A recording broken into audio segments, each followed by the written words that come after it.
Ako po si Sir Benji, ang inyong pong Sir Plantito. Nangungumusta po ulit sa inyong mga garden.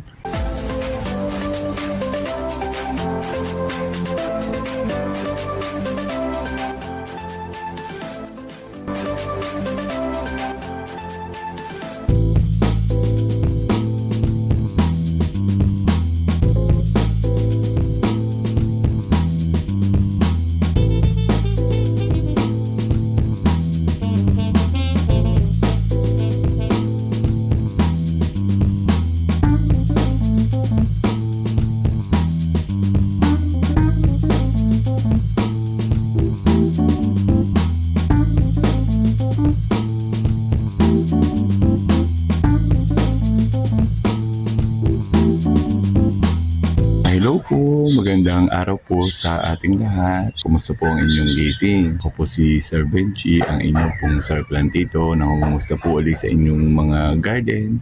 Nadili po ako sa garden at ako po ay gagawin na naman pong magpo-propagate po tayo. Ang ating pong ipopropagate na halaman ay doon po natin ilalagay sa mga cute pong mga little pots. At ang halaman pong sinasabi ko po ay ito pong aloe vera. Kasi po itong mga aloe vera, ang bilis po talaga niyang dumami. Papakita ko po sa inyo ang sample po. Kaya po bala ko pong i-propagate at ilalagay ko po sa mga maliliit na pots. Ayan po, tingnan po.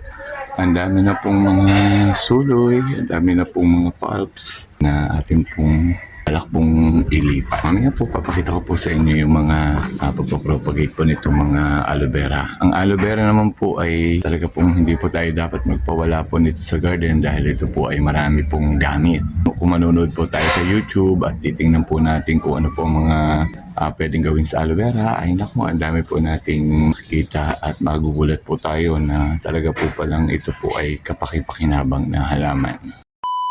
Ito po ang ating pong mga tanim pong aloe vera na pinropagate ko po dati sa ganito pong pots, sa maganda na pong pots na ganito para po ipagbili po nga. Ay ngayon naman po ay napansin ko ang dami na po ulit niyang mga suloy o mga pulps. Kaya po balak po natin ulit siyang i-repat para po mas lalo po siyang mapadami. Nakakatuwa din po ang halaman ito. Ang bilis pong dumami. Isa lang po ito sa area kung saan may mga nakalagay po akong aloe vera at ito po yung mga aloe vera na pinagbibili ko. Kaya po pag like po ninyong bumili, sumaglit lang po kay Denny.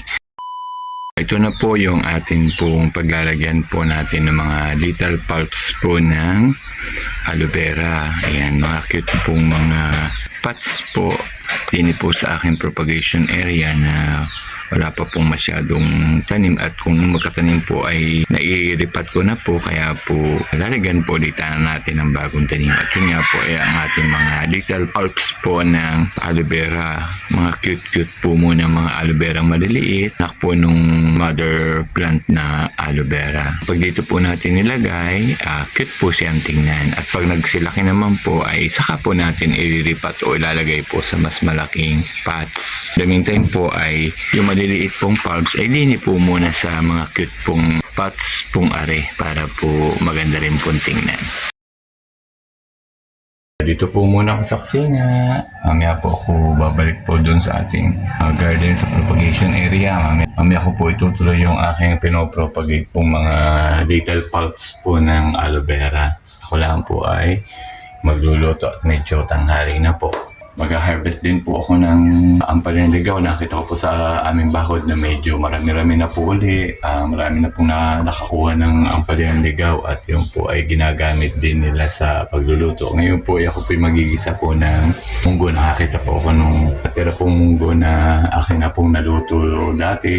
Ngayon naman po ay niluluto ko po uli ng sarap-sarap po ang aming tanghalian. Mamaya ko po itutuloy uli yung aking ginagawa po sa garden.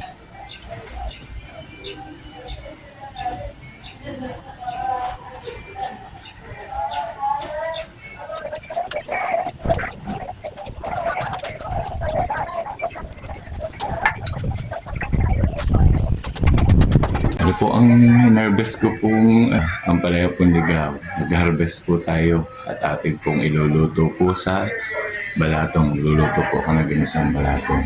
Po yung mga gagamitin Ito po, may kamatis, may sibuyas at bawang. Naman po yung akin pong binabad na pong munggo para po mas madali na po siyang mapalambot. Ito po, ang munggo. Kung may mga tanim po kung mga pwede pong pakinabangan ay ginagamit ko po yun sa pagluluto po para po hindi naman po masayang. Mamaya po ay papakita ko po sa inyo pagka po luto na ang aking pong ginisang munggo.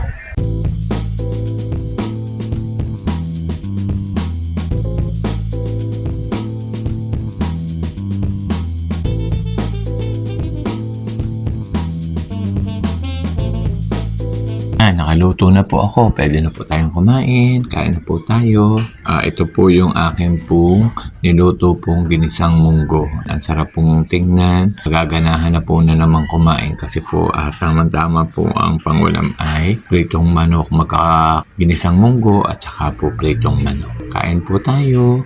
Yan, meron din pong saging na galing po sa pinahinog sa garden.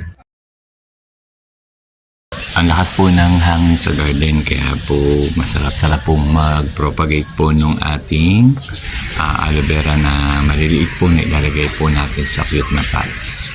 Ganyan po din sa garden pag tanghali na po, napakahangin po, malamig-lamig po. Ito po yung dati nating pinropagate na aloe vera ay ngayon po naman ay ang dami na po nilang mga little pulps ay atin pong ito po ang aalsin natin at atin pong ayusin uli. Titira po rin natin ang mother plant at kukunin po natin yung mga little pulps at yun po inalagay natin sa ating mga cute pong mga pots. Ayan, ganyan po ang ginagawa ko para po mas lalo pong dumami ang ating pong aloe vera. Paglalagyan na po natin ng lupa, ito pong ating mga cute little pots po para po mas mabilis po nating mai-transfer po yung mga little pulps po ng aloe vera. Ganyan po ang ginagawa ko pag po tayo ay nagpo-propagate po ng halaman. Ilalagyan ko na po ng kaunti-kaunting mga lupa at saka ko na lang po dadagdagan pag po nailagay na po natin kung ano man po yung ating ariripat na halaman. So, ganyan po din ang ginagawa ko pag maglilipat naman po ng mga little pulps po ng aloe vera. Mas mabilis po ang trabaho pag ganun po ang gagawin natin sa atin pong pag-transfer po ng anuman pong halaman. Ito na po ang atin pong mga little cute pots na atin pong paglalagyan na po ng kaunting lupa. Yan, ganyan po ang ginagawa ko. Nilalagyan ko na po lahat ng kaunti pong lupa at nire-ready ko na rin po yung atin pong mga gagamitin sa paglilipat o pagta-transfer ng mga halaman po na ating ililipat tulad nga po ng ating mga little pulps.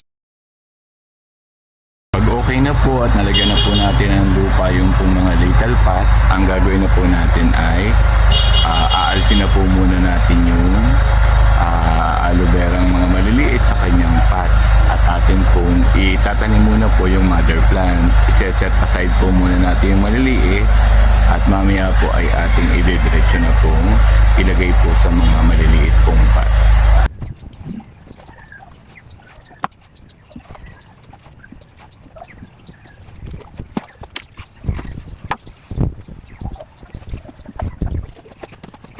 Ito na po yung pots po kung saan ay nakatanim po yung mother plants at yung po mga little pulps na inalis po natin. Nire-ready po uli natin dahil ibabalik po natin ulit sa mga pots pong ito yung ating pong inalis pong mother plant. So ihiwalay lang po natin yung mga little pulps na ilalagay naman po natin sa cute pong mga little pots. So, ito na po yung mother plant ng aloe vera. Yan, naibalik ko na po ulit sa kanyang dating pots.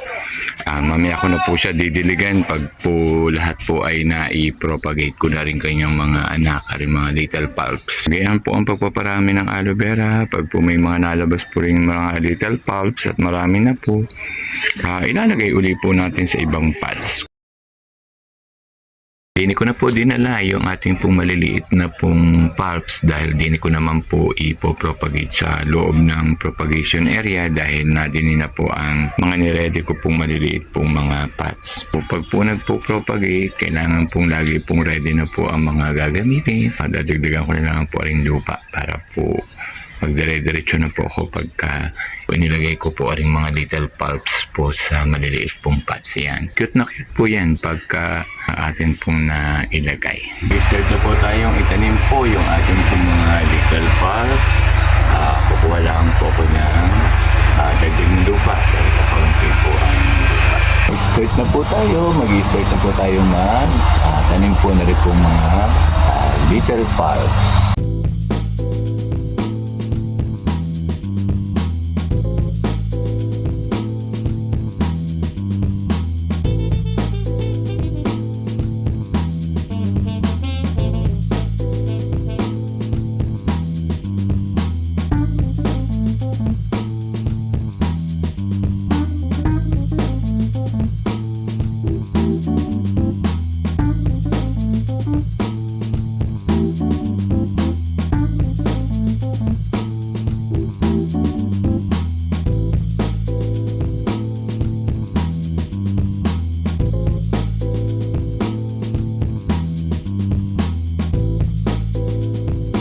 Ito na po ang atin pong mga cute little pulps po ng aloe vera na nilagay naman po natin sa mga cute pong little pots. Yan. Kaganda po niyang tingnan. Pwede na rin po siyang ipang giveaways. Yan. Diniligan po lang natin po ng kaunti para magtuloy-tuloy po siyang mabuhay. So hanggat basa pa po ang lupa, hindi po muna natin siya didiligan. Ganun po ang aking pong proseso pag po nagtatanim. Once po na diligan ko, hindi ko muna po ulit didiligan hanggang hindi ko po nakikitang tuyo na po ang lupa. Nakakatuwa din pong magharipat po ng mga cute little pulps po ng aloe vera at ilalagay naman po natin sa mga ganitong cute na pots.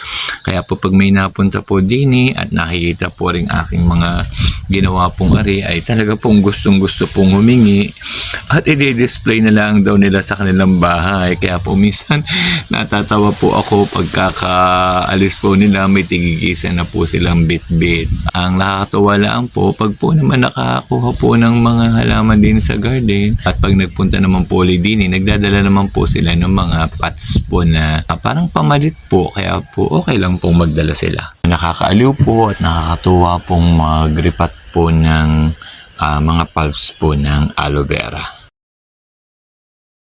Finally po, nakatapos na po ulit tayong mag-propagate po ng mga aloe vera po sa maliliit pong pots. Marami pong salamat sa patuloy po niyong suporta. Bye-bye po. Salamat po.